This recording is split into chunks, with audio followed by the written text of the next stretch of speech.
శ్రీ విష్ణు రూపాయ నమశివాయ.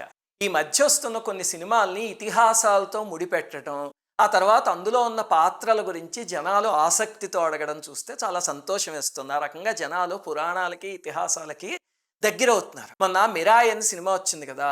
అందులో అగస్త్య మహర్షిని ఏజీ అనే పాత్రలో చూపించారు. అగస్త్య మహర్షి శ్రీరాముడికి విష్ణు శాపాన్ని అందించారు కదా! అందుకే ఆ శాపానికి రక్షకుడు కింద అలా చూపించారు సినిమాలో చాలా సేపు. చూపిస్తూ ఒక మాట కూడా అన్నారు. ఆయన 4 యుగాల్ని చూసిన చిరంజీవి అని. ఆ తర్వాత జనం కొంతమంది మెయిల్స్ చేసి అసలు అగస్త్య మహర్షి కథ ఏమిటండి? నిజంగా ఆయన 4 యుగాల్లోనూ ఉన్నారా? అని అడుగుతున్నారు.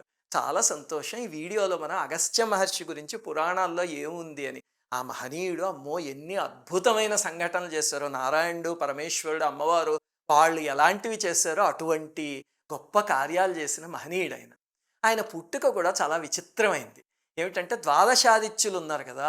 అందులో మిత్ర, వరుణ అని ఇద్దరున్నారు. వాళ్ళిద్దరిని మిత్రావరుణులు అని పిలుస్తారు. వాళ్ళెప్పుడూ కూడా కలిసే దర్శనమిస్తారు. అలాగే వాళ్ళిద్దరిని కలిపి పూజిస్తే వర్షాలవి పడతాయని కూడా శాస్త్రంలో ఉంది. వీళ్ళిద్దరూ ఒకసారి సంచరిస్తూ ఉంటే సముద్రపు ఒడ్డున ఊర్వశి కనిపించింది. కనిపించేసరికి వీళ్ళ ఊర్వశిని చూసి మోహిస్తే వీళ్ళ రేతస్సు పతనమైంది. ఊర్వశి ఏం చేసింది? వాళ్ళు ద్వాదశాదిత్యులు కదా! రేతస్సుకి ఎంతో శక్తి ఉంటుందని చెప్పి 2 కుండల్లో దాన్ని తీసి భద్రపరిచింది. అప్పుడు ఇద్దరు పుట్టారు. వాళ్ళే అగస్త్య మహర్షి, వశిష్ఠ మహర్షి. అందుకే అగస్త్యుణ్ణి, వశిష్ఠుణ్ణి ఇద్దరిని కుంభసంభవులు అని పిలుస్తారు. వాళ్ళే సృష్టిలో పుట్టిన ఫస్ట్ టెస్ట్ ట్యూబ్ బేబీస్ చెప్పాలంటే. ద్రోణాచార్యుల వారు కూడా ఆ తరువాతే వచ్చారు. ఇప్పుడు నేను చెప్పిన కథ మహాభారతంలో. సరే, ఆ తరువాత అగస్త్య మహర్షి పెద్దయ్యాక ఆయన వివాహం చేసుకోలేదు. తన జీవితం అంతటినీ తపస్సులోనే గడిపేశారు. అయితే ఒకసారి అడవిలో వెళ్తూ ఉంటే తల్లకిందులుగా ముని దంపతులు వేళ్లాడుతూ కనిపించారు. అంటే అయ్యో మీరు ఎందుకు ఇలా బాధపడుతున్నారు అంటే, ఏం చేస్తాను నాయన, మా వంశంలో అగస్త్యుడు అని ఒక అతను ఉన్నాడు, వివాహం చేసుకోవట్లేదు, అలాగే ఉండిపోయాడు, ఉత్తమ గతులు లేక ఇలా ఆగిపోయాం మేము పైకి వెళ్ళలేక అని చెప్తే అప్పుడు ఆయన బాధపడ్డారు. అయ్యో నేను వివాహం చేసుకోకుండా ఉండడం వల్ల మా పితృదేవతలకి ఇంత బాధ కలిగింది అని. గుర్తుపెట్టుకోండి, ఈ కాలం అదొక ఫ్యాషన్ కింద అయిపోయింది. మేము పెళ్లి చేసుకోము, పిల్లల్ని కట్టము అనడం. మనం ఈ సృష్టిలో కిందకు వచ్చింది ఎందుకు అంటే సృష్టి యజ్ఞాన్ని ముందుకు నడపడానికి. సన్యాసులు అలాంటి వాళ్ళు అయితే తప్ప మనలాంటి వాళ్ళందరూ వివాహం చేసుకోవాలి, పిల్లల్ని కనే సృష్టిని ముందుకు జరపాలి. అదే ప్రకృతి హర్షించే విషయం. సరే, అప్పుడు ఇంతకీ అగస్త్య మహర్షి ఏం చేశారంటే, విదర్భరాజు ఒక ఆయన ఉన్నాడు. ఆయన కూతురు లోపాముద్రాదేవి. వెళ్ళి ఆ రాజుతో నీ కూతురుని నేను వివాహం చేసుకుంటా. అగస్త్య మహర్షి కొంచెం పొట్టిగా ఉంటారు. అలాగే మహర్షి, ఆయన జడలు అలాగే ఆ బట్టలు అవన్నీను. అప్పుడు ఆ విదర్భరాజు అయ్యో నా కూతుర్ని ఎలా ఇస్తాను, మహా సౌందర్యవతి, అలాగే భోగభాగ్యాలు అన్నీ ఉన్న అల్లుణ్ణి తెచ్చుకోవాలని అంటే అప్పుడు ఆ లోపాముద్రాదేవి వచ్చి అయ్యో నాన్నగారు ఆయన మహాతపస్వి, ఆయన్ని వివాహం చేసుకోవడం అంటే నా పూర్వజన్మ సుకృతం అని చెప్పి అడిగి మరీ అగస్త్య మహర్షిని వివాహం చేసుకుంది. ఆ తరువాత ఏమైంది? వివాహం అయ్యాక శృంగారపరంగా ఆవిడని కలుద్దాం అనుకుంటే మహర్షి ఆవిడ ఒప్పుకోలే. నేను మలిన వస్త్రని ఈ నారచీరలతో అలంకరణలు ఏవి లేకుండా నేను కలవను, అవన్నీ తీసుకురండి, ఈ నగలు చీరలు అవన్నీ అప్పుడు కలుస్తాను అని చెప్పింది. చెప్తే అప్పుడు ఈయన ఏం చేశారు, శృతపర్వుడు అనే రాజు దగ్గరికి వెళ్ళారు. వెళ్ళి నాకు ధనం కావాలి అంటే అయ్య బాబాయ్ మీకు ధనం ఇచ్చేవాడినా నేను, స్వామి నా వల్ల కాదు అని చెప్పి ఇంకొక రాజు దగ్గరికి పంపించాడు. ఆయన అదే చెప్పి ఇంకొక అలా 3 రాజుల దగ్గరికి వెళ్ళాక ఆఖరైన ఇల్వలుడు అని ఒక అతను ఉన్నాడు, అతని దగ్గర వలసినంత సంపద ఉంది, అందుకని మీరు అక్కడికి వెళ్ళండి, మీకు ఖచ్చితంగా ధనం దొరుకుతుంది అని చెప్పాడు. అప్పుడు అగస్త్య మహర్షి ఇల్వలుడి దగ్గరికి వెళ్ళారు. ఇక్కడ ఒక్క నిమిషం ఆపుదాం. ఏమిటండి అంతోటి లోపాముద్రాదేవి ధనం లేకపోతే కలవదా? ఎంత ఘోరం ఇది! కోరి చేసుకుందే, పతిని అనుగమించిన మహాపతివ్రతే. మనకి లలితా సహస్రనామంలో చూడండి, లోపాముద్రార్చిత లీలా క్లుప్త బ్రహ్మాండ మండల అని వస్తుంది. 2 నామాలు. లోపాముద్రార్చిత దగ్గర ఆపాలి, లీలా క్లుప్త బ్రహ్మాండ మండల అనేది ఇంకొక నామం. అలాగా ఆయన్నే అనుగమించి, ఎందుకంటే లలితా సహస్రనామం అగస్త్య మహర్షి ద్వారా మనకు వస్తే అందులో లోపాముద్రార్చిత అని ఉంది చూడండి. అంతలా అనుగమించిన ఆవిడి మరి ఆయన్ని కలవడానికి నిబంధన ఎందుకు? అలాగనే ఆయన కూడా అంతోటి మహర్షి కావాలనుకుంటే కనకవర్షం కురిపించగలడు. ఎందుకండి ఆయన అంటే, ఇదిగో తర్వాత తెలుస్తుంది. మహాత్ములు ఏవి చేసినా లోక కళ్యాణం కోసమే చేస్తారు. అక్కడ అడవిలో ఇద్దరు ఉండేవారు సోదరులు, ఇల్వలుడు, వాతాపి అని.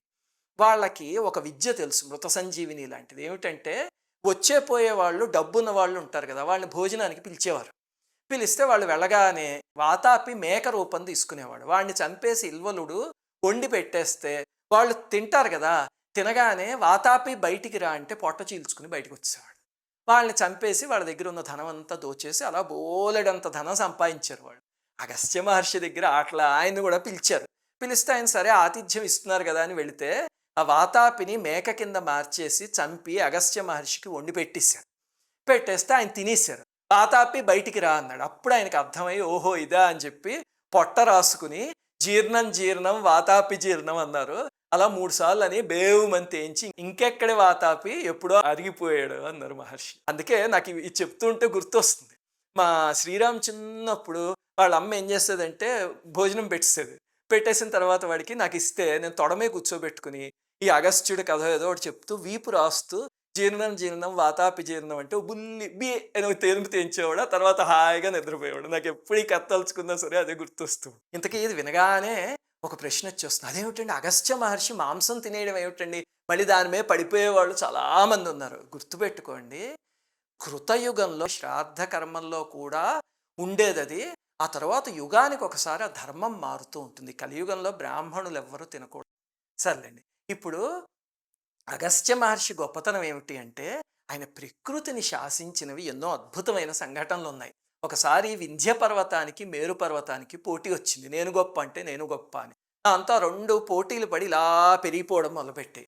చివరికి వింధ్య పర్వతం పూర్తిగా ఎదిగిపోయి సూర్య గమనానికి కూడా అడ్డు రావడం మొదలుపెట్టింది. ఒకవైపు ప్రపంచం అంతా చీకటైపోయింది. అయిపోయేసరికి అప్పుడు దేవతలందరూ వెళ్ళి అగస్త్య మహర్షిని వేడుకున్నారు. స్వామి వింధ్య పర్వతానికి అహంకారం ఎక్కువైపోయింది, మీరే కాపాడాలి అని. అంటే వెంటనే ఆయన సరే అని చెప్పి వింధ్య పర్వతం దగ్గరికి వెళ్ళేసరికి ఆ పర్వతం సంతోషించి స్వామి మీరు నా మీద కాలు పెట్టారు, నా జన్మ ధన్యం అయిపోయింది, మీకు ఏం చేయమంటారు అని అడిగింది. నేను దక్షిణాపథానికి వెళ్ళాలి, మరి ఇంత ఎత్తు ఎక్కలేను కదా, తగ్గు అంటే అప్పుడు ఆ వింధ్య పర్వతం తగ్గిపోయింది. అప్పుడు మహర్షి దక్షిణాపథానికి వచ్చేసారు. వచ్చేసాక మళ్ళీ నేను వచ్చేదాకా ఇలాగే ఉండు అంటే సరే స్వామి అంది. ఆ తర్వాత ఆయన ఇంకెప్పుడు రాలే, దక్షిణ భారతదేశంలోనే ఉండిపోయారు. ఇది దేవీ భాగవతంలో ఉన్న సంఘటన. అందుకే చూడండి, దక్షిణ భారతదేశంలో ఎన్నో క్షేత్రాల్లో అగస్త్య మహర్షి విగ్రహం ఉంటుంది. ఉదాహరణకి మీరు శ్రీకాళహస్తిలో చూస్తే ఒక గోపురం కింద నుంచి లోపలికి రాగానే సువర్ణముఖి నది తెగ్గించి అక్కడ అగస్త్య మహర్షి విగ్రహం. అలాగనే సువర్ణముఖి నది కానీ కావేరీ నది కానీ, కావేరీ నది అయితే ఆయన కమండలంలోంచి వచ్చింది. అలా ఎన్నో నదులు క్షేత్రాలు ఇక్కడ అవన్నీ అగస్త్య మహర్షితో ముడిపడి ఉండడానికి కారణం ఇది. అలాగనే ఆయన ప్రకృతిని శాసించిన ఇంకొక అద్భుతమైన సంఘటన ఉంది. అదేమిటంటే వృత్రాసురుణ్ణి ఇంద్రుడు సంహరించాడు కదా, ఆ తర్వాత వృత్రాసురుడి సైన్యం మొత్తం ఉంది, వాడి పరివారం. వాళ్ళనే కాలకేయులు అని పిలుస్తారు. వాళ్ళు ఏం చేశారు, వెళ్ళి సముద్రంలో దాక్కున్నారు. ఈ కాలకేయులు మాహిష్మతి ఇలాంటివన్నీ కూడా సినిమాల ద్వారా జనాలకి తెలుస్తున్నాయి కదా, ఇవన్నీ పురాణాల్లో పేర్లే. సరే, ఇంతకీ కాలకేయులు భయంకరమైన రాక్షసులు. వాళ్ళు ఏం చేసేవారంటే రాత్రి సమయాల్లో బయటకు వచ్చి ఆశ్రమాలన్నీ ధ్వంసం చేసేసి అందరినీ చంపేసేసి మళ్ళీ వెళ్ళి సముద్రంలో దాక్కునేవారు. సముద్రంలో ఉన్న వాళ్ళని దేవతలు ఎలా చంపుతారు? దాంతో వాళ్ళు విష్ణుమూర్తి దగ్గరికి వెళ్ళి స్వామి మీరేదో ఒక మార్గం చూపించాలంటే అగస్త్య మహర్షి ఉన్నాడు కదా భూమి మీద, ఆయన అడగండి అన్నారు. అంటే సరే అని చెప్పి అగస్త్య మహర్షిని అడిగితే అప్పుడు ఆయన సముద్రం మొత్తాన్ని మనం ఆచమనం చేసి తాగుతాం నీళ్లు అలా తాగేశారు మొత్తం అంతా. తాగేస్తే అప్పుడు దేవతలు రాక్షసుల్ని సంహరించారు. ఆ రకంగా రాక్షస సంహారం అయిపోయింది. చూడండి ప్రకృతిని ఎలా శాసించారు అనేది. ఇది వినగానే మీకు అనిపిస్తుంది ఇదేమిటండి ఇల్లాజికల్గా ఉంది, ఒక మనిషి సముద్రం మొత్తం ఎలా తాగేస్తాడండి? అసలు పురాణ కథలు అన్నీ పుక్కిట పురాణాలండి, వచ్చేస్తారు ఈ బ్యాచ్ అంతా. గుర్తుపెట్టుకోండి, ఇప్పుడు ఈ విశ్వం మొత్తం ఉందా, ఆ విశ్వం మొత్తంలో సముద్రం అనేది ఎంత, ఒక చిన్న భాగం. అంటే విశ్వంలో సముద్రం ఉంది ఒప్పుకుంటారు కదా. అలాగే అగస్త్య మహర్షి కానీ శివుడు కానీ నారాయణుడు కానీ అమ్మవారు కానీ శ్రీకృష్ణుడు కానీ వాళ్ళవి విశ్వరూపం అంటాం మనం. విశ్వరూపం అంటే సామాన్యంగా ఏమిటంటే ఇటో 10 తలలో ఇటో 10 తలలో ఉన్నట్టుగా అనుకుంటాం మనం. అసలు విశ్వరూపం అంటే ఏమిటి అంటే విశ్వమంతా వ్యాపించేసి విశ్వమంతా వాళ్ళే ఉంటారు, విశ్వమంతా వాళ్ళల్లోనే ఉంటుంది. అలాంటి రూపాన్ని విశ్వరూపం అంటారు. అది మనకి బొమ్మల్లో ఇలా చూపిస్తారు అంతే. అలాంటి రూపం తీసుకుని ఆయనే విశ్వం అయినప్పుడు ఆ సముద్రం కూడా ఆయనలో ఒక భాగమే కదా, తాగేస్తే పెద్ద కష్టమేముంది? సరే, ఇవన్నీ ఎప్పుడో యుగాల్లో జరిగినవి. ఆ తర్వాత త్రేతాయుగంలో శ్రీరాముడికి కోదండాన్ని ఇచ్చింది. ఆ కోదండం అంటే విష్ణుచాపం. అది ఆ విష్ణుచాపాన్ని అడవిలోకి వెళుతూ ఉంటే అరణ్యకాండలో రాక్షస సంహారం కోసం ఇచ్చింది అగస్త్య మహర్షి. అలాగనే ఆదిత్య హృదయం కూడా శ్రీరాముడు అయ్యో రావణాసురుణ్ణి చంపలేనేమో నిరుత్సాహపడితే ఆదిత్య హృదయాన్ని ఉపదేశించి మళ్ళీ రాముడిని ఉత్సాహపరిచి రావణ సంహారం చేయించింది కూడా అగస్త్య మహర్షి. ఆ రకంగా త్రేతాయుగంలోనూ ఆయన ఉన్నారు. ఇంకా కొన్ని కథల్లో కూడా వస్తూ ఉంటారు. అవి ద్వాపర యుగానికి సంబంధం ఉన్నవి కూడా ఉన్నాయి. ఉదాహరణకి మీకు ఒక కథ చెప్తా. ఒకసారి ఇంద్రుడు విశ్వరూపుడు అని ఒక మహర్షిని చంపేశాడు. ఒక చిన్న పొరపాటు పడి అహంకారంతో చేసిన పని అది. అప్పుడు బ్రహ్మహత్యా పాతకం చుట్టుకుంది. ఆ మహర్షి చాలా గొప్పవాడు ఆయన. దాంతో ఇంద్రుడు కిందకి పడిపోయాడు. పడిపోతే స్వర్గం ఖాళీ అయింది, ఇంద్రుడు లేడు. మరి ఏం చేస్తారు? అప్పుడు నహుషుడు అని అనేక క్రతువులు చేసిన ఒక రాజు ఉన్నాడు, చాలా గొప్పవాడు. ఆయన్ని తీసుకువెళ్ళి ఇంద్ర పదవిలో కూర్చోబెట్టారు. కూర్చోబెడితే మొట్టమొదట బాగానే పాలన చేశాడు. ఆ తర్వాత మెల్లిగా అహంకారం ఎక్కువయ్యి కొన్ని తప్పుడు పనులు చేయడం మొదలుపెట్టి చివరికి శచీదేవి పైన కామపు కన్ను పడింది. పడి ఇంద్రుడి భార్య శచీదేవి, ఇంద్రుడేమో స్వర్గానికి రాజు. ఇప్పుడు నేను స్వర్గానికి రాజు అంటే శచీదేవి కూడా నాకు భార్య అవ్వాలి కదా అని చెప్పి నా కోరిక తీర్చు అని కబురు పెట్టాడు. ఏం చేస్తుంది పాపం ఆవిడ? అప్పుడు ఆ శచీదేవి పులోమజ అంటారు ఆవిడ, పులోముడి కుమార్తె. మనకి లలితా సహస్రనామంలో పులోమజార్చిత అని ఉంటుంది కదా, అమ్మవారి భక్తురాలు. దాంతో అమ్మవారి ఆశీర్వాదంతో బృహస్పతి ఆలోచనతో ఆవిడ ఒక మాట అన్నారు. సరే తప్పకుండా నువ్వు నా మందిరానికి రా, కానీ సప్త ఋషులు మోసుకొచ్చే పల్లకీలో రావాలి అని. అంటే ఓ అదెంత పని అన్నాడు నహుషుడు. చూడండి, ఆ అహంకారంతో ఆ కామంతో కళ్ళు కప్పుకుపోయే సప్త ఋషులు మోసే పల్లకి అంటే ఆవిడ చెప్పింది ఏమిటంటే 1,00,000 వోల్ట్స్ ఉన్న ఒక ప్లేట్ మీద కూర్చునిరా అని. వస్తే మాడిపోతాడు కదా, అది తెలుసుకోలేదు అతను కామంతో. దాంతో సప్త ఋషుల్ని పిలిస్తే వాళ్ళు ఓహో నీ అహంకారం ఇలా ఉందా అనుకుని వచ్చారు. వచ్చి కూర్చోబెట్టి ఆ పల్లకి మోస్తూ ఉంటే వేగంగా వెళ్ళిపోవాలి అనే కామోద్రేకంలో అగస్త్య మహర్షి కొంచెం నెమ్మదిగా నడుస్తున్నారు. దాంతో కాలితో మహర్షిని ఇక్కడ ఇలా అని సర్ప వెళ్ళు అన్నాడు. దాంతో మహర్షి కోపం వచ్చి వెనక్కి తిరిగి సర్పోభవ అంటే పెద్ద పాము అయిపోయి కిందపడిపోయాడు ఆకాశంలోంచి. పడిపోతూ స్వామి నా అహంకారం అంతా దిగిపోయింది, ఈ శాప విమోచనం ఏమిటి చెప్పండి స్వామి అంటే అప్పుడు ఆయన అన్నారు, నీకు నీ గత జన్మ గుర్తుండదు, కానీ వచ్చిన వాళ్ళందరినీ ప్రశ్నలు అడుగుతూ ఉంటావు, ఎవరైతే సరైన సమాధానం ఇస్తారో అప్పుడు శాప విమోచనం కలుగుతుంది అని చెప్పారు మహర్షి. ఆ తర్వాత పాండవులు అరణ్యవాసం చేస్తుంటే చూడండి, వాళ్ళు అరణ్యవాసం ఎందుకు జూదం ఆడారు, ఎందుకు వెళ్ళారు అనుకుంటే ఇలాంటివి ఎన్నో కారణాలు ఉన్నాయి. అప్పుడు భీముడిని ఆ పాము పట్టుకుంది. భీముడు కూడా విడిపించుకోలేకపోయాడు. అప్పుడు ధర్మరాజుల వారు వస్తే ఆయన్ని నహుషుడు ప్రశ్నలు అడిగితే వాటన్నిటికీ సమాధానం చెప్తే అప్పుడు వదిలేడు. వాటినే నహుష ప్రశ్నలు అంటారు. మహాభారతంలో చాలామందికి యక్ష ప్రశ్నలు తెలుసు, కానీ నహుష ప్రశ్నలు చాలా తక్కువ మందికి తెలుసు. అవి కూడా అద్భుతమైన సాహిత్యం, అసలు ఎన్ని ఉన్నాయో జీవితంలో తెలుసుకోవాల్సింది. ఇది 4 యుగాల అగస్త్య మహర్షి చరిత్ర. అర్థమైందా? అంటే అదేమిటండి 4వ యుగం కలియుగం గురించి ఎక్కడా చెప్పలేదు అంటే గుర్తుపెట్టుకోండి, కలియుగంలో కూడా అగస్త్య మహర్షి ఉన్నారు, మైత్రేయ మహర్షి ఉన్నారు, మిగతా వాళ్ళందరూ ఉన్నారు. ఎందుకంటే మహర్షులు అంటే శరీరాలు కాదు, వాళ్ళు వెలుగులు. అవసరం అనుకున్నప్పుడు శరీరంతో కిందకు వస్తారు, అవసరం లేనప్పుడు ఆ తేజో రూపంలో ఒక చోటు ఉంటారు. అగస్త్య మహర్షి కూడా ఇప్పటికీ నీలగిరీస్ దగ్గర బ్లూ మౌంటైన్ అని ఉంది, అక్కడ ఆయన తేజో రూపంలో ఉన్నారు. ఆయన్ని ఈ ఆధ్యాత్మిక పరిభాషలో స్పిరిచువల్ రిజెంట్ ఆఫ్ ఇండియా అని కానీ రే1 అని పిలుస్తారు.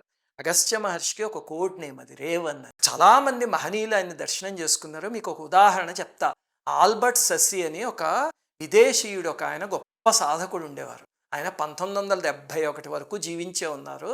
ఆయన భారతదేశానికి వచ్చి ఇక్కడ ఎన్నో సంవత్సరాలు తపస్సు చేశారు. ఆయన చాలా గొప్ప సాధకుడు. ఆయనకు ఒకసారి అగస్త్య మహర్షి 1963 ప్రాంతంలో ఆ నీలగిరీస్ దగ్గర బ్లూ మౌంటైన్ దగ్గర దర్శనం ఇస్తే అప్పుడు ఆయన మహర్షి పోర్ట్రేట్ గీశారు. ఆ గీసిన పోర్ట్రేట్ ఇదిగో ఇక్కడ చూపిస్తుంది చూడండి. ఆయనకి అగస్త్య మహర్షి ఇలాగ దర్శనం ఇచ్చారు. ఈ అగస్త్య మహర్షి చరిత్ర 4 యుగాల్లోనూ ఉన్నది. మీరందరూ ఇది అడగడం చాలా సంతోషం. ఆ రకంగా మహర్షి గురించి చెప్పుకుందాం. అలాగే ఇతిహాసాల గురించి, మహర్షుల గురించి ఏవో కథలు తీసుకొచ్చి కలుపుతూ వాళ్ళ పాత్రల్ని కించపరచకుండా, ఔచిత్యం దెబ్బతినకుండా సినిమాలు తీస్తున్నందుకు సంతోషం. అలా తీస్తున్న వాళ్ళందరికీ ఆశీస్సులు. శ్రీమాత్రే నమః. అందరికీ నమస్కారం. మన ఆధ్యాత్మిక వీడియోల్ని 3 ఛానల్స్గా విభజించాం. 3 ఛానల్స్కి సబ్స్క్రైబ్ చేసుకొని పక్కనే ఉన్న బెల్ ఐకాన్ని క్లిక్ చేయండి.